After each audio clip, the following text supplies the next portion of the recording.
Welcome to Acquire Connected, a podcast that is your compass in the world of data across environmental, social and governance. Welcome back to the fourth season of the Acquire Connected podcast, where we chat to thought leaders and tech experts who are tackling their data management challenges. I'm Jaimee Nobbs, your host for this podcast, and today we'll be diving into one of our most powerful yet often underestimated drivers of productivity in mining operations, data management. We're joined today by Steve Mundell, Chief Technical Officer at Acquire, and Stuart Sustainability Portfolio Leader at Acquire, who will also be exploring the topic we're discussing today at this year's International Mining and Resources Conference, IMARC.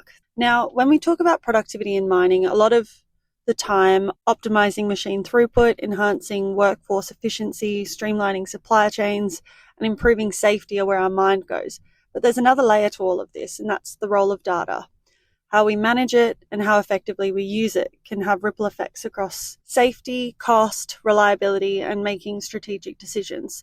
So today we're asking, what does productivity in data management really look like? Who does it impact? And how can small improvements in how we handle data create massive returns across an operation? There's a lot to cover, so let's get into it. Steve, thank you for joining this episode today. You've both been on the podcast before, but for those who might not have listened to your previous episodes, are you able to start by introducing a bit about yourselves? Steve, do you want to start? Sure thing. Yeah, I'll kick it off. Yeah, so I'm Steve Mundell. I'm CTO for Acquire. I head up the R&D function across Acquire, so heading up product management and product development. And how about yourself, Stu? Yeah, I'm Stuart and head up our sustainability portfolio of software products. So I've been with Acquire for about 5 years. I've been in software all my life, or working life. Started as a developer and now head up the sustainability portfolio. And we look at those sustainability-focused software right across utilities, resource organisations and governments at various levels. Great. That's exciting. There's 2 new job titles there that I haven't heard before on the podcast. The first time I've said it out loud. It's exciting. So today we're exploring a topic that, Stu, you'll be diving much deeper into at this year's IMARC, the International Mining and Resources Conference happening in Sydney this month.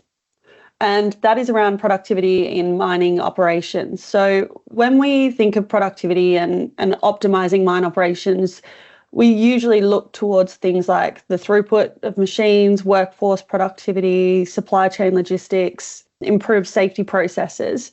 When we consider productivity when looking at managing data, though, what does that look like and who does it actually impact? Yeah, so when looking at this one here, I think if we just look straight at the definition, productivity in data management is really all about reducing the time and effort between the capture of the data and making a decision. So, technically that's the sort of things, but, what does that actually look like in real life so we can be, managing this data well in a productive fashion? But it's actually the business context of this is what's it actually look like. So, for geologists, it might be around faster model updates so it can get the information that might be collected through drilling and then making it through into models or being available to use in models in a much faster fashion. It's operators, so getting clearer instructions faster, so reduced downtime, but also extending out to executives and other stakeholders. So being able to get a more timely, trusted reporting or having confidence in your compliance and having that in a more timely fashion, I guess, is the key thing. But also, when we think about a timely fashion, it's in the timeframes where that other function that can use it can actually make use of it, rather than just being, the data management is making the data available faster, but it's just sitting there doing nothing for a long time until it can be picked up. So when we think about productivity, we've got to look at the entire picture, not just in one function. Mm-hmm. Yeah, I think that's a really good point, Steve, in terms of looking at the entire picture. It's really that life cycle of and all the interconnections. And for me, it's about identifying those bottlenecks. The bottlenecks are the things that sort of kill that flow of data. And often the bottlenecks involve the people part of the process. So it's really trying to work out how data, gets exchanged, moves in and out of the organisation and gets transformed, looking for places where, especially at scale, that these things become less productive. And like Steve said, these are often the times where you do have those delays in getting the right data to the right people in a timely fashion. So often when it's late, it almost loses a lot of its value. So that's where the productivity for me comes in. It does really impact a lot of people across the business, and sometimes it's not quite known how it impacts people, which is even more dangerous. Yeah, that's a key sort of point is what does drive productivity is decisions being made. So if a decision isn't able to be made, then there's no real progress, and people are sitting around, or equipment sitting around idle and waiting for the next thing to do. So when we think about productivity and how data impacts that, it's about having a focus on enabling decisions to be made. I guess looking at that flow of data right from that point of capture right through to decision making, making sure that there's no bottlenecks, that flow of data is as seamless as possible. If data doesn't get to the right people in the right time frame, then decisions can't be made, which has a flow-on effect. In what ways do you see data management as a bit of a multiplier? So how would something like a small improvement in your data practice ripple out to affect safety, reliability, strategy, decisions down the line in a mining operation? Yeah, I think that's a really good question, because it actually is underpinned by the decision of which part you're going to try to fix and the impact of that. So we can't fix or try to change everything at once. It's really about trying to identify those things which will have that tangible, measurable impact, and that it'll be able to have that ripple effect and multiplier, and we'll be able to do things at scale. And I think a lot of the people we deal with do work at pretty large scale. So you do have the opportunities to identify these things and say, look, we're actually going to target this part because that will have a really good impact here, there, and everywhere else. For me, it's like thinking of like a road or a rail network. Sometimes the further you out, the flow is quite good, but once you start getting a bit closer in and things are more dense, then those sort of speed of decisions or speed of the ability to cope with that sort of traffic is pretty impactful when things go wrong, and you sort of see that multiplier and the ripple effect of one minor thing happening and then everything else getting affected. So for me, it's looking at that, where the best bang for buck is in terms of being able to apply that. So you can have that that sort of win-win situation as much as you can with, as Steve mentioned right at the start, all those different stakeholders and all those really timely decisions, because not all decisions are equal. And so you do want to try to focus on the things which will have the most tangible benefit for everybody involved. Yeah, I can give my thoughts there from a geological background, which is my pedigree, and think about information from a drill hole and where it gets used throughout a mining operation. Right at the start, as it's being drilled, information that's being collected can help determine, do you keep on drilling or not drilling? So there's a immediate cost impact, as well as a scheduling impact of when they can move on to do the next thing. Then that information, what's collected, it can be used in a variety of different areas. So it might be used in the geotech world for determining the stability or risk assessment around the stability of operations and whether it's safe to enter areas. So there's a connection there to safety, but then that data can also be used in models which then underpin the estimations on which investments are made into expansions or whatever it might be. So getting this information right up front and understanding, getting it available rapidly, but then also working on those interfaces into other areas so that information can transfer to other parts of organisations rapidly, just shows how it can be used and improve performance and improve productivity. You've touched on a few different aspects of a mining operation that data management can really ripple out, and one small decision, how that can impact further down the line. What are the biggest risks when data management is weak then? So you mentioned planning, but for things like how does it impact a community or environmental compliance targets, how does weak data management practices impact there? That's a good one when we think about what weak data management practices mean. So I think a lot of people are quite good at managing data when things go well, but often things don't go well. So think back about, to the reference to the road network, everything's flowing along well and there's one minor bingle and next minute everything's backed up.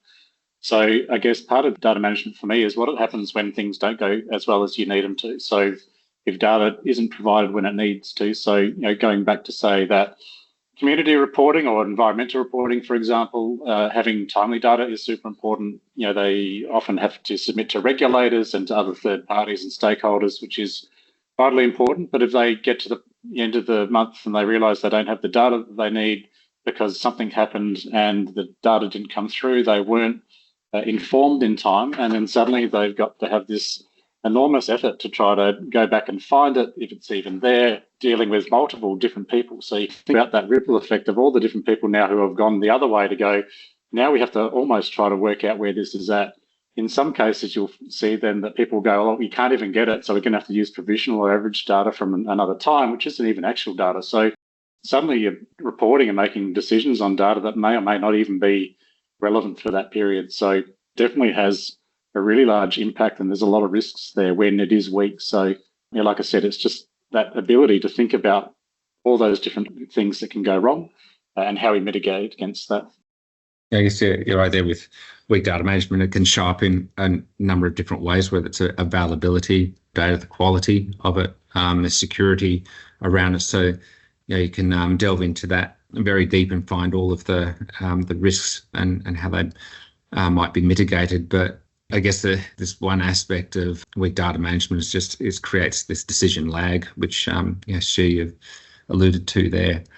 So when there's a problem out there, you don't know until it's too late. So that can be quite a big cost, whether it's financial or reputational.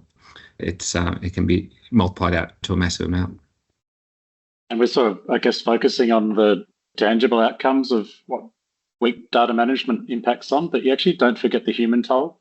It actually puts people in some really awkward and challenging positions. It's massively stressful for the people who have to manage a lot of this stuff from day to day. So we say in the environmental space, where I'm most familiar, the enviros just not having the data available to them, or having data that's incorrect or not getting provided in certain times.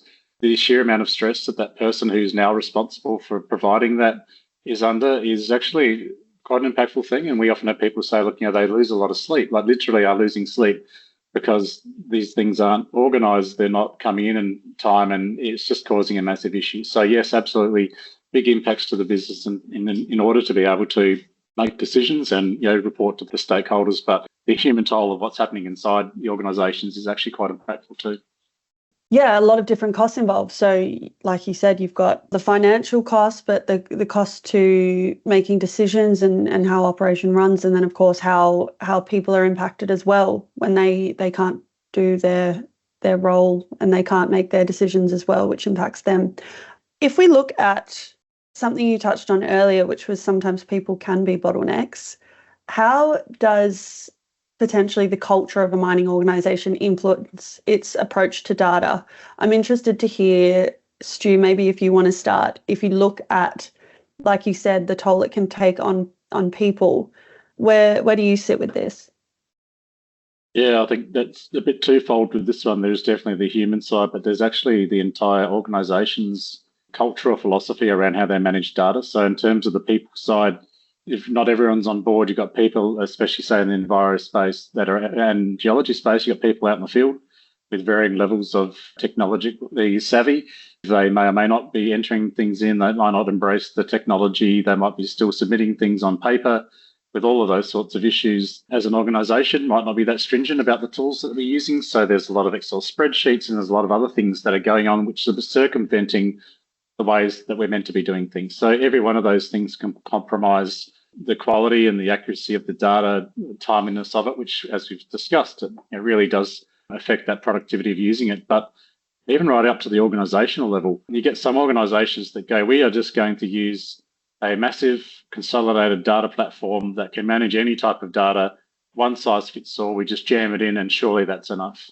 Which is great because we see that because people think it might be cheaper, it's going to be less vendors, there's a lot less moving parts, we can get all the data in there. But it really doesn't manage the individual expertise of what we need to do. So then you find companies that go, we just want best of breed. We'll have an integration philosophy as well that brings it all together, but ensure that the people have the right tools in the business to perform their jobs. So we do see that and see that very large organisations and how they manage data. So I think probably the answer's in between there somewhere.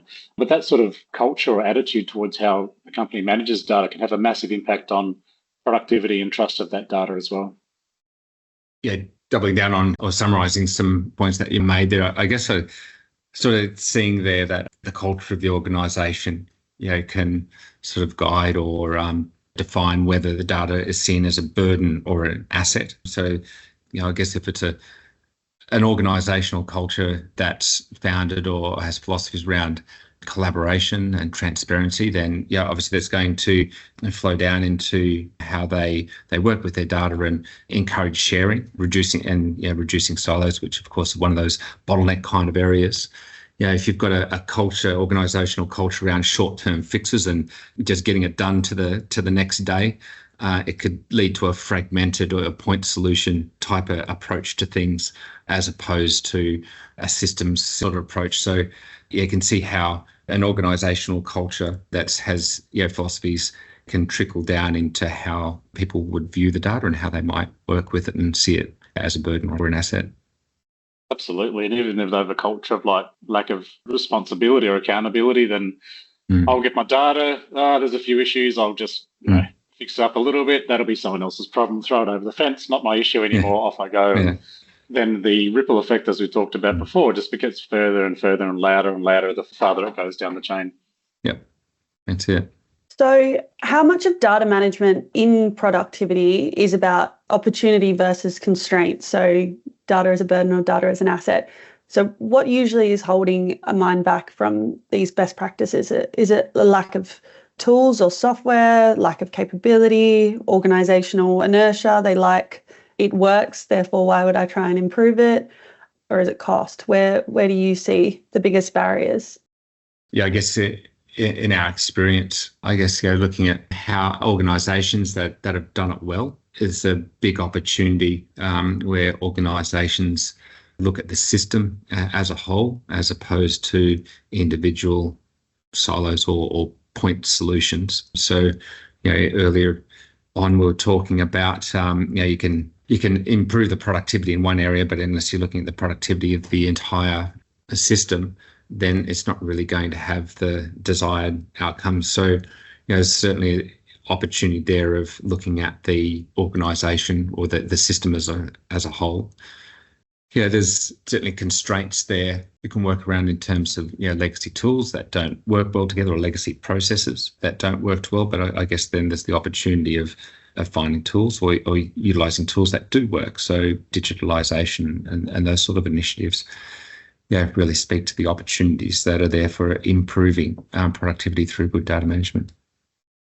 Yeah, we also see, maybe call it lack of commitment as well, when companies with that, we find that generally are the best of intentions and really trying to embrace data and data management practices. And so they will commit to purchasing a bit of software, putting it in, but then they don't actually commit the time and the resources to do it properly. So we find, especially with, say, the environmental side, that the people involved are often very busy with a lot of field work, with a lot of reporting, with a lot of compliance work. And then there's this thing, by the way, which we need to do to implement something which I may or may not believe in. So you get people who are often not available, who don't make themselves available. So it's really having that commitment for people involved, but also the stakeholders to ensure this thing actually goes through. And I guess that's also considering what the end state looks like. So people don't often think, once we've got this in, what does it look like? So we've actually had customers before that have mandated that the only report to accept is out of, say, a system that we have, or it can't come from Excel, it can't come from anywhere else. You need to be able to show that it's come out of one of our business systems, which helps really straighten up the thinking from day one to say, look, we have to do this, otherwise we're not even going to meet our own KPIs. So there is that really commitment to time. I think that idea of organisational inertia is really important, especially with a mining organisation. It will roll on anything you do that might affect production or some sort of productivity in that area is not generally supported. So it's got to be about how people can do these things and implement it without a huge amount of disruption. But also, if it's been deemed to be important, then how do we get that backing and that change management to support it? From a lot of your answers, I'm seeing that the organisational culture and the standards and the processes that an organisation sets up as a whole is really important. And then the element of accountability seems to kind of be flowing through. If people aren't responsible for what they're putting in, it can have a flow-on effect, but it is really important for the individual or the individual teams, for example, to be taking accountability for what goes in, and that can impact the whole way through. Over time, definitely can. Sorry, Jaimee, definitely can. Yep. And to pick up on that, it's not just when it goes in, but when it's there.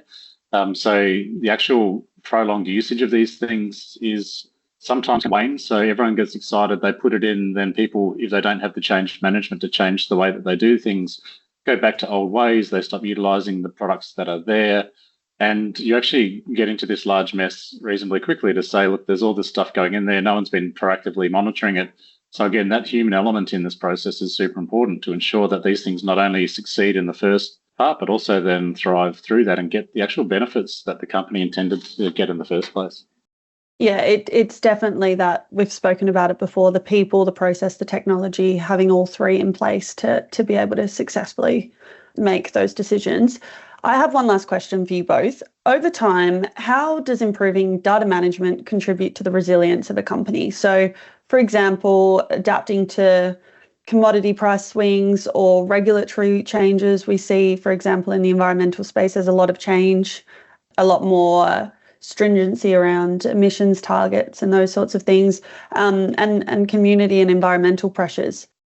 So with resilience, looking at that, so that I guess being able to adapt to change well. So if we think about good data management practices or improved data management, it's seeing your data as an asset and managing that way, so that you can rely on it now and into the future, so that the next generation of employee in the organisation can use that information. So you don't know what you don't know, so you don't know how it's going to be used. So if you've got good data management in place, then you do have an asset that you can rely and go back on and scenario plan from in the future. You don't have to scramble around trying to understand that data and wrangle with it to get into a form that you can use. It's there, available, ready to go. So I guess resilience, from my perspective, comes from seeing the data as an asset and treating it so.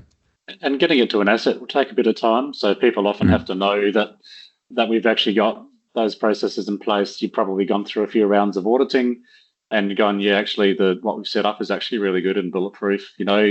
Also that you're guarding against complacency, because often once you've got everything up and running, then people get complacent and things can fall off. So once you've got those things in place, like Steve said, you actually get to that point where you're going, we can trust this data. We don't have to cross-check it, second guess it, revalidate it, all of those things which hamstrings a lot of organisations to be able to make those decisions, especially at pace. So something comes in, they're not second guessing what's sitting behind it. They're going, cool, I know I can grab this from here and grab that from there because we've thought about it and architected it nicely. I've got it at my fingertips. I don't have to go ask that person to ask that person or submit a ticket that takes a day.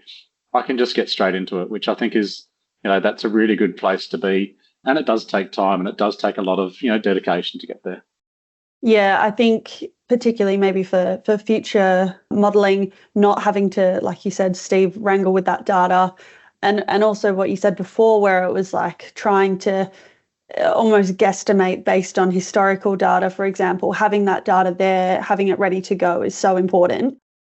Another way that can contribute to resilience is being able to predict or to anticipate change rather than just react.